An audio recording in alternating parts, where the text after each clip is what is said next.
Hello everyone, আসসালামু আলাইকুম। আশা করি সবাই ভালো আছেন। অনেক দিন পরে আবারও ফিরে এলাম নতুন আরেকটি ব্লগ নিয়ে। আমি সচরাচর রেসিপি শেয়ার করি, আজকে আপনাদের সাথে একটা ব্লগ শেয়ার করব।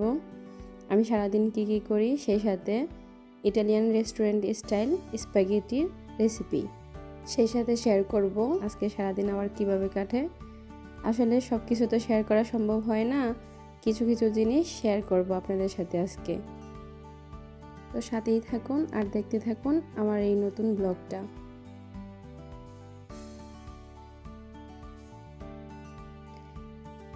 সকাল সকাল ঘুম থেকে উঠে নিজেকে আগে ফ্রেশ করে নিলাম। নিজে ফ্রেশ হয়ে এখন আমি রুমগুলা পরিষ্কার করে নিব।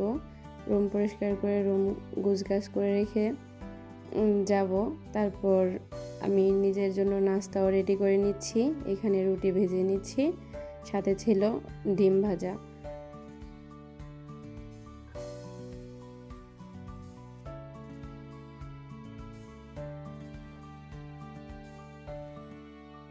এখানে আমি 2টি ডিম ভেজে নিয়েছি।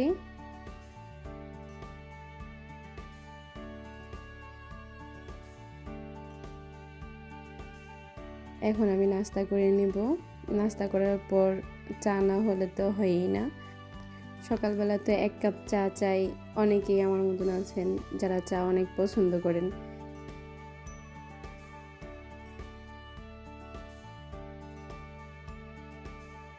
সকালের নাস্তার পর্ব তো শেষ হয়ে গেল। তো দেখা হবে দুপুরের রান্না স্প্যাগেটি রেসিপি নিয়ে। এখন আমি পর্যাপ্ত পরিমাণ পানি বসিয়ে দিলাম সিদ্ধ। সেখানে আমি দিয়ে দিচ্ছি 1 চা চামচ পরিমাণ লবণ আর দিয়ে দিচ্ছি একটু রান্নার তেল অল্প পরিমাণ। সেই সাথে দিয়ে দিলাম স্প্যাগেটিটা সিদ্ধ হওয়ার জন্য। আর এখানে আমি রসুন কুচি, গাজর আর পেঁয়াজ এগুলা কুচি করে আমি দিয়ে দিয়েছি অল্প পরিমাণ। আমি এটা ভেজে নিচ্ছি হালকা। এখন দিয়ে দিচ্ছি 200 গ্রাম পরিমাণ ছোট টমেটো কুচি করে নিয়েছি আমি, মাঝখান দিয়ে শুধু দুই ভাগ করে নিয়েছি একটা টমেটো। আর দিয়ে দিয়েছি পর্যাপ্ত পরিমাণ লবণ, যতটুকু প্রয়োজন হয় আপনারা পরিমাণ বুঝে দেবেন। এখন অপেক্ষা করব টমেটোটা সিদ্ধ হয়ে যাওয়া পর্যন্ত। আমার টমেটোটা সিদ্ধ হয়ে গিয়েছে আর মশলাটা আমার রেডি হয়ে গিয়েছে মোটামুটি। এই পর্যায়ে দিয়ে দিব আমি মাছের তন্ন। এটা ক্যানে কিনতে পাওয়া যায়।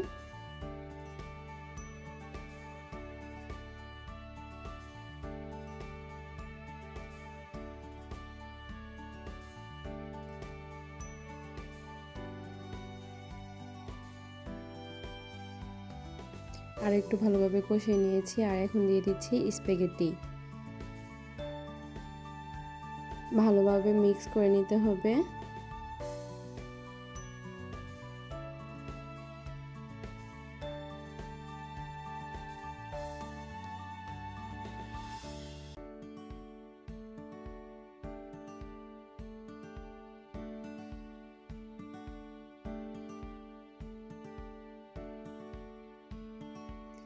এখন দিয়ে দিব প্রেসেমোলো, যেটা অনেকটা ধনেপাতার মতন।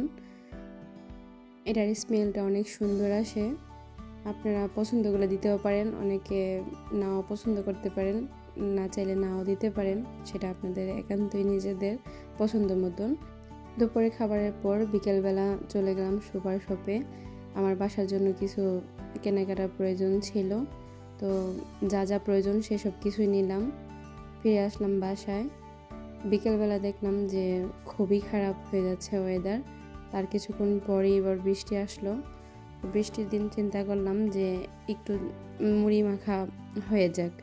তো যেই কথা সেই কাজ। বাহিরে প্রচণ্ড বৃষ্টির মাঝে ঠান্ডা ঠান্ডা সেই সময়ে আমরা মুড়ি মাখা করে নিলাম। কার কার ভালো লাগে বৃষ্টির দিন মুড়ি মাখা খেতে অবশ্যই কমেন্ট করে জানাবেন। আমাদের তো বৃষ্টির দিন মুড়ি মাখা ভীষণ পছন্দের। আজকে এ পর্যন্তই। দেখা হবে নতুন কোনো ভিডিও নিয়ে, নতুন কোনো রেসিপি নিয়ে। সেই পর্যন্ত সবাই ভালো থাকবেন। আমার চ্যানেলটা সাবস্ক্রাইব করবেন, লাইক কমেন্ট শেয়ার করবেন। আশা করি নতুন কোনো ভিডিও নিয়ে খুব শীঘ্রই আবার দেখা হবে। আজকে এ পর্যন্তই। আল্লাহ হাফেজ।